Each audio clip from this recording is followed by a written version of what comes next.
उस परिवारों में अभी भी थोड़ा बहुत तो प्रेशर होगा ही होगा। लेकिन ऐसे समय मैं यही कहूँगा कि पिछली बार मैंने जो मन की बात में विद्यार्थियों के से जो बातें की है उसे दोबारा सुन लीजिए। परीक्षा के समय वो बातें जरूर आपको काम आएगी। आज 26 मार्च है। 26 मार्च बांग्लादेश का स्वतंत्रता का दिवस है। अन्याय के खिलाफ एक ऐतिहासिक लड़ाई बंगबंधु के नेतृत्व में बांग्लादेश की जनता का अभूतपूर्व विजय। आज के इस महत्वपूर्ण दिवस पर मैं बांग्लादेश के नागरिक भाइयों बहनों को स्वतंत्रता दिवस की बहुत बहुत शुभकामनाएं देता हूं और यह कामना करता हूं कि बांग्लादेश आगे बढ़े, विकास करें।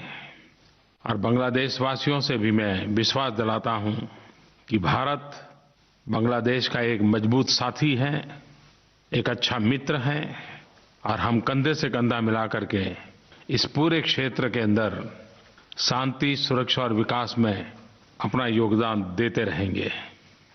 हम सबको इस बात का गर्व है कि रवींद्रनाथ टैगोर, उनकी यादें हमारी एक साझी विरासत है। बांग्लादेश का राष्ट्रगान भी गुरुदेव रवींद्रनाथ टैगोर की रचना है। गुरुदेव टैगोर के बारे में एक बहुत इंटरेस्टिंग बात यह है कि 1913 में वे न केवल नोबेल पुरस्कार प्राप्त करने वाले पहले एशियाई व्यक्ति थे, बल्कि उन्हें अंग्रेजों ने नाइटहुड की भी उपाधि दी थी। और जब 1919 में जलियांवाला बाग पर अंग्रेजों ने कत्लेआम किया तो रवींद्रनाथ टैगोर उन महापुरुषों में थे जिन्होंने अपनी आवाज को बुलंद की थी। और यही कालखंड था जब 12 साल के एक बच्चे के मन पर इस घटना का गहरा प्रभाव हुआ था। किशोर अवस्था में खेत खलिहान में हंसते कूदते उस बालक को जलियांवाला बाग के नृशंस हत्याकांड ने जीवन की एक नई प्रेरणा दे दी थी। और 1919 में 12 साल का वो बालक मतलब हम सबके प्रिय, हम सबकी प्रेरणा शहीद भगत सिंह। आज से 3 दिन पूर्व 23 मार्च को भगत सिंह जी को और उनके साथी सुखदेव और राजगुरु को अंग्रेजों ने फांसी पर लटका दिया था। और हम सब जानते हैं 23 मार्च की वो घटना भगत सिंह, सुखदेव, राजगुरु के चेहरे पर मां भारती की सेवा करने का संतोष, मृत्यु का भय नहीं था। जीवन के सारे सपने मां भारती की आजादी के लिए समाहित कर दिए थे। और ये तीनों वीर आज भी हम सबकी प्रेरणा है। भगत सिंह, सुखदेव और राजगुरु के बलिदान की गाथा को हम शब्दों में अलंकृत भी नहीं कर पाएंगे। और पूरी ब्रिटिश सल्तनत इन तीनों युवकों से डरती थी। जेल में बंद थे, फांसी तय थी, लेकिन इनके साथ कैसे आगे बढ़ा जाए इसकी चिंता ब्रिटिशरों को लगी रहती थी। और तभी तो 24 मार्च को फांसी देनी थी, लेकिन 23 मार्च को ही दे दी गई थी। चोरी छिपी से किया गया था, जो आमतौर पर नहीं किया जाता। और बाद में उनके शरीर को आज के पंजाब में ला करके अंग्रेजों ने चुपचाप जला दिया था। कई वर्षों पूर्व जब पहली बार मुझे वहां जाने का मौका मिला था, उस धरती में उस प्रकार के वाइब्रेशन में अनुभव करता था। और मैं देश के नौजवानों को जरूर कहूंगा, जब भी मौका मिले तो पंजाब जब जाएं तो भगत सिंह, सुखदेव, राजगुरु, भगत सिंह की माता जी और बटुकेश्वर दत्त की समाधि के स्थान पर अवश्य जाएं। यही तो कालखंड था जब आजादी की ललक, उसकी तीव्रता, उसका व्याप बढ़ता ही चला जा रहा था। एक तरफ भगत सिंह, सुखदेव, राजगुरु जैसे वीरों ने सशस्त्र क्रांति के लिए युवकों को प्रेरणा दी थी, तो आज से ठीक 100 साल पहले 10 अप्रैल 1917 महात्मा गांधी ने चंपारण सत्याग्रह किया था। ये चंपारण सत्याग्रह की शताब्दी का वर्ष है। भारत के आजादी के आंदोलन में गांधी विचार और गांधी शैली, इसका प्रकट रूप पहली बार चंपारण में नजर आया। आजादी के पूरी आंदोलन यात्रा में ये एक टर्निंग पॉइंट था, खास करके संघर्ष के तौर तरीके की दृष्टि से। यही वो कालखंड था, चंपारण का सत्याग्रह, खेड़ा सत्याग्रह, अहमदाबाद में मिल मजदूरों की हड़ताल, और इन सब में महात्मा गांधी की विचार और कार्यशैली का गहरा प्रभाव नजर आता था।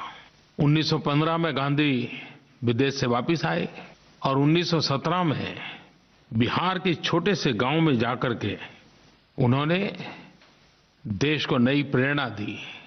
आज हमारे मन में महात्मा गांधी की जो छवि है, उस छवि के आधार पर हम चंपारण सत्याग्रह का मूल्यांकन नहीं कर सकते हैं। कल्पना कीजिए कि एक इंसान जो 1915 में हिंदुस्तान वापस आए, सिर्फ 2 साल का कार्यकाल, न देश उनको जानता था न उनका प्रभाव था, अभी तो शुरुआत थी।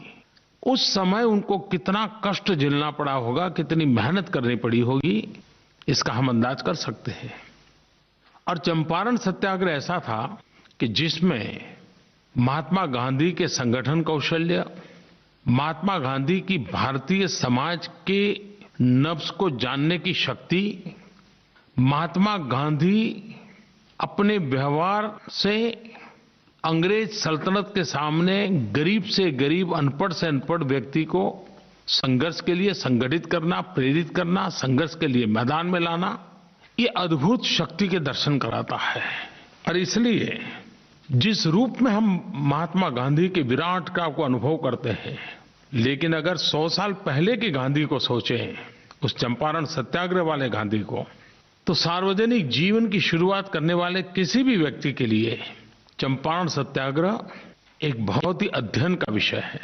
सार्वजनिक जीवन की शुरुआत कैसे की जा सकती है, खुद कितना परिश्रम करना होता है, और गांधी ने कैसे किया था, ये हम उससे सीख सकते हैं। और वो समय था, जितने बड़े बड़े दिग्गज नेताओं के हम नाम सुनते हैं, गांधी ने उस समय राजेंद्र बाबू हो, आचार्य कृपलानी जी हो, सबको गांवों में भेजा था। लोगों के साथ जुड़ करके लोग जो काम कर रहे हैं उसी को आजादी के रंग से रंग देना, इसके तरीके सिखाए थे। और अंग्रेज लोग समझ ही नहीं पाए कि गांधी का तौर तरीका क्या है। संघर्ष भी चले, सृजन भी चले, और दोनों एक साथ चले। गांधी ने जैसे एक सिक्के के 2 पहलू बना दिए थे, एक सिक्का का एक पहलू संघर्ष तो दूसरा पहलू सृजन। एक तरफ झेल भर देना तो दूसरी तरफ रचनात्मक कार्यों में अपने आप को खपा देना। एक बड़ा अद्भुत बैलेंस गांधी की कार्यशैली में था। सत्याग्रह शब्द क्या होता है, असहमति क्या हो सकती है, इतनी बड़ी सल्तनत के सामने असहयोग क्या होता है, एक पूरी नई विभावना गांधी ने शब्दों के द्वारा नहीं, एक सफल प्रयोग के द्वारा प्रस्थापित कर दी थी। आज जब देश चंपारण सत्याग्रह की शताब्दी मना रहा है, तब भारत के सामान्य मानवी की शक्ति कितनी अपार है, उस अपार शक्ति को आजादी के आंदोलन की तरह स्वराज्य से सुराज्य की यात्रा भी 125 करोड़ देशवासियों की संकल्प शक्ति, परिश्रम की पराकाष्ठा, सर्वजन हिताय सर्वजन सुखाय, इस मूल मंत्र को लेकर के देश के लिए, समाज के लिए कुछ कर गुजरने का अखंड प्रयास ही आजादी के लिए मर मिटने वाले उन महापुरुषों के सपनों को साकार करेगा। आज जब हम 21वीं सदी में जी रहे हैं, तब कौन हिंदुस्तानी ऐसा होगा जो भारत को बदलना नहीं चाहता होगा? कौन हिंदुस्तानी होगा जो देश में बदलाव के लिए हिस्सेदार बनना नहीं चाहता हो? 125 करोड़ देशवासियों की यह बदलाव की चाह, यह बदलाव का प्रयास, यही तो है जो नए भारत, न्यू इंडिया, इसकी मजबूत नींव डालेगा। न्यू इंडिया न तो कोई सरकारी कार्यक्रम है, न ही किसी राजनीतिक दल का मैनिफेस्टो है। और न ही यह कोई प्रोजेक्ट है। न्यू इंडिया 125 करोड़ देशवासियों का आह्वान है। यही भाव है कि 125 करोड़ देशवासी मिलकर के कैसा भव्य भारत बनाना चाहते हैं। 125 करोड़ देशवासियों के मन के अंदर एक आशा है, एक उमंग है, एक संकल्प है, एक चाह है। मेरे प्यारे देशवासियों, अगर हम थोड़ा सा अपनी निजी जिंदगी से हट करके संवेदना सभर नजर से समाज में चल रही गतिविधियों को देखेंगे, हमारे अगल बगल में क्या हो रहा है उसको जानने समझने का प्रयास करेंगे, तो हम हैरान हो जाएंगे कि लक्षावधि लोग निस्वार्थ भाव से अपने निजी जिम्मेवारियों के अतिरिक्त समाज के लिए, शोषित पीड़ित वंचितों के लिए, गरीबों के लिए, दुखियारों के लिए कुछ न कुछ करते हुए नजर आते हैं। और वे भी एक मुख सेवक की तरह, जैसे तपस्या करते हो, साधना करते हो, वो करते रहते हैं। कई लोग होते हैं जो नित्य अस्पताल जाते हैं, मरीजों की मदद करते हैं। अनेक लोग होते हैं पता चलते ही रक्तदान के लिए दौड़ जाते हैं। अनेक लोग होते हैं कोई भूखा है तो उसके भोजन की चिंता करते हैं। हमारा देश बहुरत्ना वसुंधरा है। जन सेवा ही प्रभु सेवा, ये हमारी रगों में है। अगर एक बार हम उसको सामूहिकता के रूप में देखें, संगठित रूप में देखें, तो ये कितनी बड़ी शक्ति है। जब न्यू इंडिया की बात होती है तो उसकी आलोचना होना, विवेचना होना, भिन्न नजरिए से उसे देखना, ये बहुत स्वाभाविक है और ये लोकतंत्र में आवकार्य है। लेकिन ये बात सही है कि 125 करोड़ देशवासी अगर संकल्प करें, संकल्प को सिद्ध करने के लिए राह तय कर लें, एक के बाद एक कदम उठाते चले, तो न्यू इंडिया 125 करोड़ देशवासियों का सपना हमारी आंखों के सामने सिद्ध हो सकता है। और जरूरी नहीं कि ये सब चीजें बजट से होती है, सरकारी प्रोजेक्ट से होती है, सरकारी धन से होती है। अगर हर नागरिक संकल्प करे कि मैं ट्रैफिक के नियमों का पालन करूं, अगर हर नागरिक संकल्प करे कि मैं मेरी जिम्मेवारियों को पूरी ईमानदारी के साथ निभाऊंगा, अगर हर नागरिक संकल्प करे कि सप्ताह में एक दिन मैं पेट्रोल डीजल का उपयोग नहीं करूंगा अपने जीवन में। चीजें छोटी छोटी होती हैं। आप देखिए इस देश को जो न्यू इंडिया का सपना 125 करोड़ देशवासी देख रहे हैं, वो अपनी आंखों के सामने साकार होता देख पाएंगे। कहने का तात्पर्य यही है कि हर नागरिक अपने नागरिक धर्म का पालन करे, कर्तव्य का पालन करे। यही अपने आप में न्यू इंडिया की एक अच्छी शुरुआत बन सकता है। आइए 2022 भारत की आजादी के 75 साल होने जा रहे हैं। भगत सिंह, सुखदेव, राजगुरु को याद करते हैं, चंपारण के सत्याग्रह को याद करते हैं, तो क्यों न हम भी स्वराज्य से सुराज्य की इस यात्रा में अपने जीवन को अनुशासित करके, संकल्पबद्ध करके क्यों न जोड़े। मैं आपको निमंत्रण देता हूं, आइए।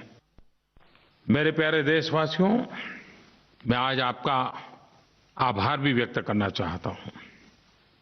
पिछले कुछ महीनों में हमारे देश में एक ऐसा माहौल बना, बहुत बड़ी मात्रा में लोग डिजिटल पेमेंट, डिजिधन आंदोलन में शरीक हुए।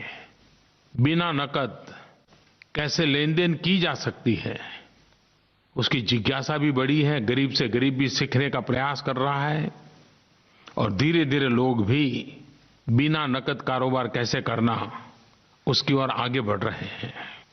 डीमोनेटाइजेशन, नोटबंदी के बाद से डिजिटल पेमेंट के अलग अलग तरीकों में काफी वृद्धि देखने को मिली है। बीम ऐप, इसको प्रारंभ किए हुए भी 2-2.5 महीने का ही समय हुआ है, लेकिन अब तक करीब करीब 1.5 करोड़ लोगों ने इसे डाउनलोड किया है। मेरे प्यारे देशवासियों, काले धन, भ्रष्टाचार के खिलाफ लड़ाई को हमने आगे बढ़ाना है। 125 करोड़ देशवासी इस एक वर्ष में 2,500 करोड़ डिजिटल लेन देन का काम करने का संकल्प कर सकते हैं क्या? हमने बजट में घोषणा की है। 125 करोड़ देशवासियों के लिए ये काम अगर वो चाहें तो 1 साल का इंतजार करने की जरूरत नहीं, 6 महीने में कर सकते हैं। 2,500 करोड़ डिजिटल ट्रांजैक्शन। अगर हम स्कूल में फी भरेंगे तो कैश से नहीं भरेंगे, डिजिटल से भरेंगे। हम रेलवे में प्रवास करेंगे, विमान में प्रवास करेंगे, डिजिटल से पेमेंट करेंगे। हम दवाई खरीदेंगे, डिजिटल पेमेंट करेंगे। हम सस्ता अनाज की दुकान चलाते हैं, हम डिजिटल व्यवस्था से करेंगे। रोजमर्रा की जिंदगी में ये कर सकते हैं हम। आपको कल्पना नहीं है, लेकिन इससे आप देश की बहुत बड़ी सेवा कर सकते हैं। और काले धन भ्रष्टाचार के खिलाफ लड़ाई के आप एक वीर सैनिक बन सकते हैं। पिछले दिनों लोक शिक्षा के लिए, लोक जागरूकता के लिए डिजिधन मेला के कई कार्यक्रम हुए। देश भर में 100 कार्यक्रम करने का संकल्प है। 80-85 कार्यक्रम हो चुके हैं। उसमें इनाम योजना भी थी। करीब 12.5 लाख लोगों ने उपभोक्ता वाला इनाम प्राप्त किया है। 70,000 लोगों ने व्यापारियों के लिए जो इनाम था वो प्राप्त हुआ है। और हर किसी ने इस काम को आगे बढ़ाने का संकल्प भी किया है। 14 अप्रैल डॉक्टर बाबा साहब आम्बेडकर की जन्म जयंती है। और बहुत पहले से जैसे तय हुआ था, 14 अप्रैल को बाबा साहब आम्बेडकर की जन्म जयंती पर इस डिजी मेला का समापन होने वाला है। 100 दिन पूरे होकर के एक आखिरी बहुत बड़ा कार्यक्रम होने वाला है। बहुत बड़ा ड्रॉ का भी उसमें प्रावधान है। मुझे विश्वास है कि बाबा साहब आम्बेडकर की जन्म जयंती के जितने भी समय अभी हमारे पास बचा है, भीम ऐप का हम प्रचार करें।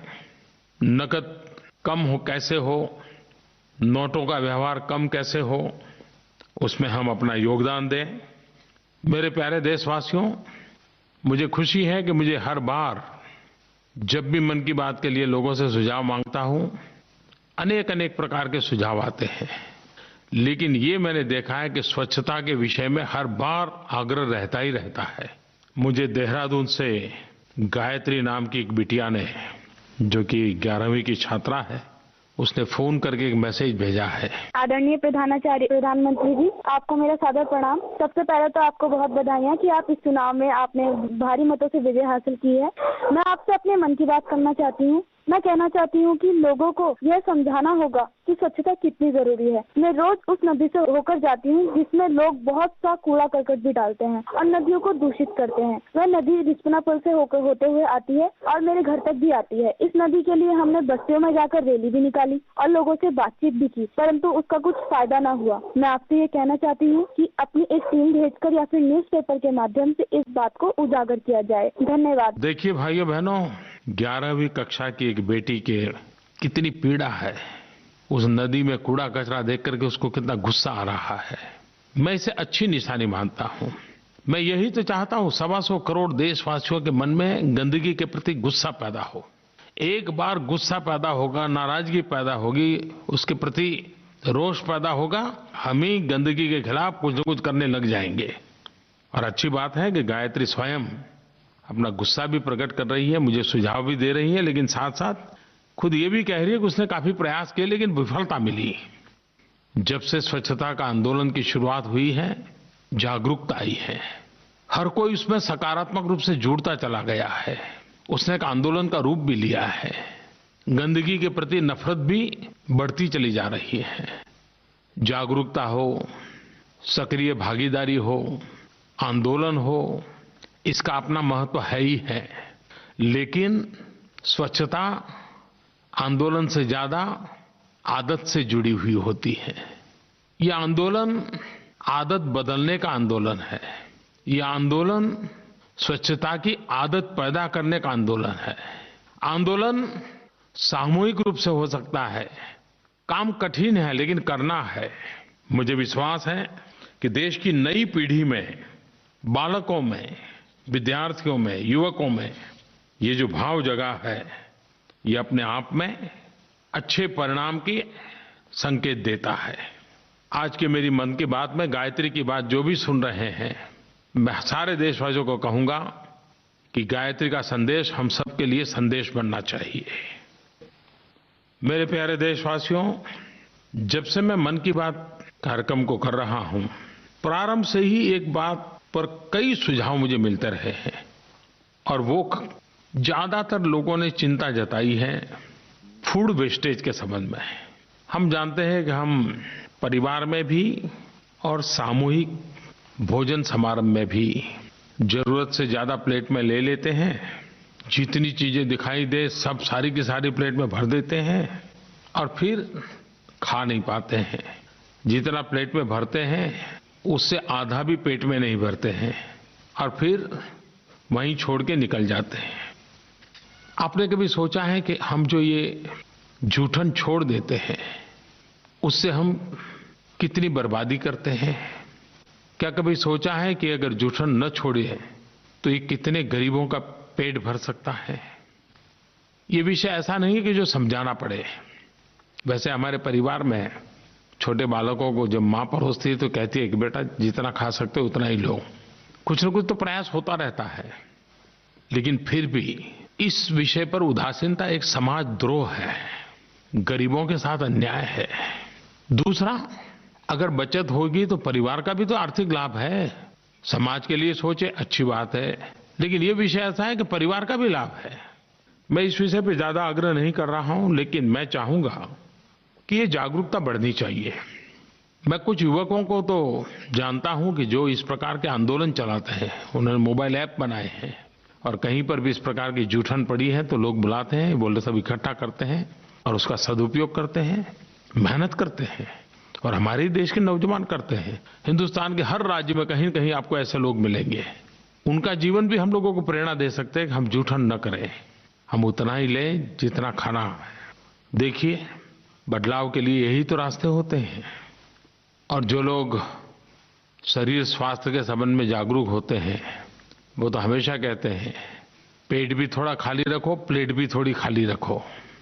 और जब स्वास्थ्य की बात आई है तो 7 अप्रैल को विश्व स्वास्थ्य दिवस है, वर्ल्ड हेल्थ डे। संयुक्त राष्ट्र ने 2030 तक यूनिवर्सल हेल्थ कवरेज यानी कि सबको स्वास्थ्य का लक्ष्य तय किया है। इस बार यूनाइटेड नेशन ने 7 अप्रैल विश्व स्वास्थ्य दिवस पर डिप्रेशन विषय पर फोकस किया है। डिप्रेशन ये इस बार की उनकी थीम है। हम लोग भी डिप्रेशन शब्द से परिचित हैं, लेकिन अगर शाब्दिक अर्थ करना है तो कुछ लोग उसको अवसाद भी कहते हैं। एक अनुमान है कि दुनिया के अंदर 35 करोड़ से ज्यादा लोग मानसिक रूप से डिप्रेशन से पीड़ित है। मुसीबत ये है कि हमारे अगल बगल में भी इस बात को हम समझ नहीं पाते हैं और शायद इस विषय में खुल करके बात करने में हम संकोच भी करते हैं। जो स्वयं डिप्रेशन महसूस करता है वो भी कुछ बोलता नहीं, क्योंकि वो थोड़ी शर्मिंदगी महसूस करता है। मैं देशवासियों से कहना चाहूंगा कि डिप्रेशन ऐसा नहीं है कि उससे मुक्ति नहीं मिल सकती है। एक मनोवैज्ञानिक माहौल पैदा करना होता है और उसकी शुरुआत होती है, पहला मंत्र है डिप्रेशन के सप्रेशन के बजाय इसके एक्सप्रेशन की जरूरत है। अपने साथियों के बीच, मित्रों के बीच, माँ बाप के बीच, भाइयों के बीच, टीचर के साथ खुल करके कहिए आपको क्या हो रहा है। कभी कभी अकेलापन, खास करके हॉस्टल में रहने वाले बच्चों को तकलीफ ज्यादा हो जाती है। हमारे देश का सौभाग्य रहा कि हम लोग संयुक्त परिवार में पले बढ़े हैं, विशाल परिवार होता है, मेलजोल रहती है और उसके कारण डिप्रेशन की संभावनाएं खत्म हो जाती हैं। लेकिन फिर भी मैं माँ बाप को कहना चाहूंगा कि आपने कभी देखा है कि आपका बेटा या बेटी या परिवार का कोई भी सदस्य, पहले जब आप खाना खाते थे सब लोग साथ खाते थे, लेकिन एक परिवार का व्यक्ति वो कहता है नहीं मैं बाद में खाऊंगा, वो टेबल पे नहीं आता है। घर में सब लोग कहीं बाहर जा रहे हैं तो कहता है नहीं मुझे आज नहीं आना है, अकेला रहना पसंद करता है। आपका कभी ध्यान गया कि ऐसा क्यों करता है? आप जरूर मानिए कि वो डिप्रेशन की दिशा का पहला कदम है। अगर वो आपसे समूह में रहना पसंद नहीं करता है, अकेला एक कोने में चला जा रहा है, तो प्रयत्नपूर्वक देखिए कि ऐसा न होने दे। उसके साथ खुल करके जो बात करते हैं ऐसे लोगों के साथ उसको बीच रहने का अवसर दीजिए। हंसी खुशी की खुल करके बातें करते करते करते उसको एक्सप्रेशन के लिए प्रेरित करें। उसके अंदर कौन सी कुंठा कहाँ पड़ी है उसको बाहर निकालिए, ये उत्तम उपाय है। और डिप्रेशन मानसिक और शारीरिक बीमारियों का कारण बन जाता है। जैसे डायबिटीज हर प्रकार की बीमारियों का यजमान बन जाता है, वैसे डिप्रेशन भी टिकने की, लड़ने की, साहस करने की, निर्णय करने की हमारी सारी क्षमताओं को ध्वस्त कर देता है। आपके मित्र, आपका परिवार, आपका परिसर, आपका माहौल, ये मिलकर के ही आपको डिप्रेशन को जाने से रोक भी सकते हैं और गए हैं तो बाहर ला सकते हैं। एक और भी तरीका है, अगर अपनों के बीच में आप खुल करके अपने एक्सप्रेशन नहीं कर पाते हो तो एक काम कीजिए, अगल बगल में कहीं सेवा भाव से लोगों की मदद करने चले जाइए। मन लगा के मदद कीजिए, उनके सुख दुख को बांटिए। आप देखना आपके भीतर का दर्द यूं ही मिटता चला जाएगा। उनके दुखों को अगर आप समझने की कोशिश करोगे, सेवा भाव से करोगे, आपके अंदर एक नया आत्मविश्वास पैदा होगा। औरों से जुड़ने से, किसी की सेवा करने से और निस्वार्थ भाव से अगर सेवा करते हैं तो आप अपने मन के बोझ को बहुत आसानी से हल्का कर सकते हैं। वैसे योग भी अपने मन को स्वस्थ रखने के लिए एक अच्छा मार्ग है। तनाव से मुक्ति, दबाव से मुक्ति, प्रसन्न चित्त की ओर प्रयाण, योग बहुत मदद करता है। 21 जून अंतर्राष्ट्रीय योगा दिवस है। ये 3रा वर्ष होगा। आप भी अभी से तैयारी कीजिए और लाखों की तादाद में सामूहिक योग उत्सव मनाना चाहिए। आपके मन में 3रे अंतर्राष्ट्रीय योग दिवस के संबंध में अगर कोई सुझाव है तो आप मेरे मोबाइल एप्लीकेशन के माध्यम से अपने सुझाव मुझे जरूर भेजें, मार्गदर्शन करें। योगा के संबंध में जितने गीत, काव्यमय रचनाएं आप तैयार कर सकते हो करनी चाहिए, ताकि वो सहज रूप से लोगों को समझ आ जाता है। माताओं बहनों से भी मैं जरूर आज एक बात करना चाहूँगा, क्योंकि आज हेल्थ की ही चर्चा काफ़ी निकली है, स्वास्थ्य की बातें काफ़ी हुई हैं। तो पिछले दिनों भारत सरकार ने एक बड़ा महत्वपूर्ण निर्णय किया है।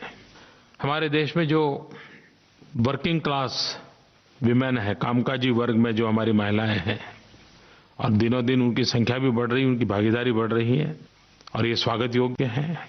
लेकिन साथ साथ महिलाओं के पास विशेष जिम्मेवारियां भी है। परिवार की जिम्मेवारियां वो संभालती हैं, घर की आर्थिक जिम्मेवारियां भी, उसकी भागीदारी भी उसको करनी पड़ती है। और उसके कारण कभी कभी नवजात शिशु के साथ अन्याय हो जाता है। भारत सरकार ने एक बहुत बड़ा फैसला किया है कि ये जो कामकाजी वर्ग की महिलाएं हैं, उनको प्रसूता के समय, प्रेगनेंसी के समय, डिलीवरी के समय मैटरनिटी लीव जो पहले 12 सप्ताह मिलती थी, अब 26 सप्ताह दी जाएगी। दुनिया में शायद 2 या 3 ही देश हैं जो हमसे आगे हैं। भारत ने एक बहुत बड़ा महत्वपूर्ण फैसला हमारी इन बहनों के लिए किया है और इसका मूल उद्देश्य उस नवजात शिशु की देखभाल, भारत का भावी नागरिक, जन्म के प्रारंभिक काल में उसकी सही देखभाल हो, माँ का उसको भरपूर प्यार मिले, तो हमारे ये बालक बड़े होकर के देश की अमानत बनेंगे। माताओं का स्वास्थ्य भी अच्छा रहेगा और इसलिए ये बहुत बड़ा महत्वपूर्ण निर्णय है। और इसके कारण फॉर्मल सेक्टर में काम करने वाली करीब 18 लाख महिलाओं को इसका फायदा मिलेगा। मेरे प्यारे देशवासियों, 5 अप्रैल को रामनवमी का पावन पर्व है, 9 अप्रैल को महावीर जयंती है, 14 अप्रैल को बाबा साहब आम्बेडकर की जन्म जयंती है। ये सभी महापुरुषों का जीवन हमें प्रेरणा देता रहे, न्यू इंडिया के लिए संकल्प करने की ताकत दे। 2 दिन के बाद चैत्र शुक्ल प्रतिपदा, वर्ष प्रतिपदा, नव संवत्सर, इस नव वर्ष के लिए आपको बहुत बहुत शुभकामनाएं। वसंत ऋतु के बाद फसल पकने का प्रारंभ और किसानों को उनकी मेहनत का फल मिलने का यही समय है। हमारे देश के अलग अलग कोने में इस नव वर्ष को अलग अलग रूप में मनाया जाता है। महाराष्ट्र में गुड़ी पड़वा, आंध्र कर्नाटक में नव वर्ष के तौर पर उगादी, सिंधी चेटीचांद, कश्मीरी नवरेह, अवध के क्षेत्र में संवत्सर पूजा, बिहार के मिथिला में जुड़ शीतल और मगध में सतुवानी का त्योहार नव वर्ष पर होता है। अनगिनत भारत इतनी विविधताओं से भरा हुआ देश है।